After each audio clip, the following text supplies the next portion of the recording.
Without any delay, allow us to dive deeper into analyzing the concept of identity by hearing some elaborations on the previous answers given by Niwe. Welcome. Thank you very much. In the last episode, you talked about what identity is. You mentioned some important factors such as norms, values, relationships, and self image. In this regard, what used to be Africa's identity before colonialism when including these factors? Africa's identity before colonialism was shaped and defined by the dear African cultures and traditions. I say cultures and traditions in plural because different communities, different tribes, different kingdoms had different cultures and traditions. If you break it down into three dimensions, the social, political, and economic identity of Africa before colonialism, you will come to understand that the concept of African identity was entirely shaped by Africa's cultures and traditions. If we talk about the political identity of Africa, today we have nations and we have a continent called Africa. But before colonialism, we didn't have the current systems, the current state structure. And I don't think they used to mention something like African continent before colonialism.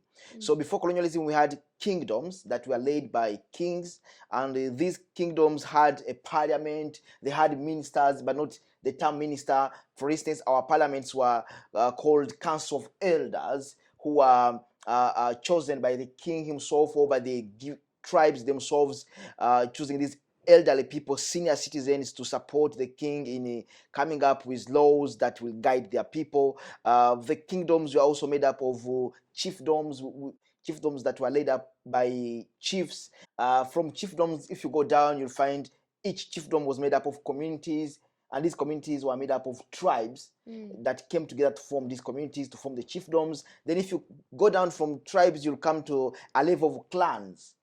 Clans were, in brief, clans were like extended families that shared the same ancestors that came together to form a clan.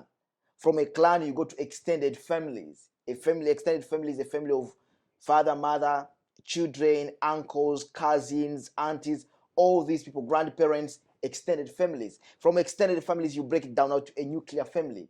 That was like the basis of the society. That was a family of the father, the mother, and the children.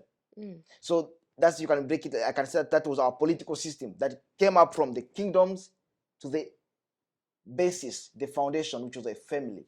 If you talk about our economics, our economic identity before colonialism, today we are seeing industrialization. We are seeing different jobs, white collar jobs that never existed before. Our economic identity was basically most Africans were farmers, pastoralists, and fishermen, and women, of course. But to a larger extent, most Africans were farmers. They cultivated the land. And most Africans also were pastoralists. We have also some who were nomadic pastoralists, who are wandering up and down with their animals, looking for pasture, based pasture for their animals. The most important economic factor now that defined the African identity was the communal ownership of land. Today, land is owned by individuals. But before colonialism, land was owned by the entire community, communal ownership of land. If you are farmers, you shared the same land. If you are pastoralists, you shared the same land. Socially, our identity, I can say it was based on two factors. One was gender, men and women, male and females. Our gender was central to our social identity because our roles, the roles that we shared, depended on our gender. For instance, men were cultivated the land, they went for hunting, men went out for fishing, and men also provided security, protection to the community and their families.